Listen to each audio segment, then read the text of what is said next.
लगता है जैसे कह आ जाएगी। मेरा पेट फूल जाता है और भूख भी नहीं लगती। मुझे डॉक्टर ने बताया कि तुम्हें अल्सर हो रहा है। इसकी वजह यह है कि तुम वक्त पर खाना नहीं खाती। बहुत ज़्यादा पानी पीने से मेरा पेट भर जाता है और मुझसे खाना नहीं खाया जाता। इससे तेज़ाबियत हो जाती है। रिक्शा चलाते वक्त मुझे बहुत गर्मी लगती है। अक्सर ये सवाल पूछा जाता है कि क्या अल्सर का बराह रास्त ताल्लुक गर्मी से है, तो मेरा जवाब होगा नहीं। लेकिन जब गर्मी बहुत ज्यादा होती है तो उससे जिस्म में पानी की कमी हो जाती है और तेजाबियत भी बढ़ जाती है।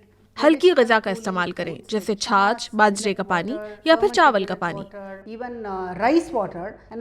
दूसरी बात यह भी है कि मोहाना को बार बार वॉशरूम इस्तेमाल करना पड़ता है, इसलिए वो घर पहुंचने का इंतजार नहीं कर सकती। मोहाना को टुक टुक यूनिफॉर्म के लिए नायलॉन या किसी और कपड़े के बजाय कॉटन का इस्तेमाल करना चाहिए।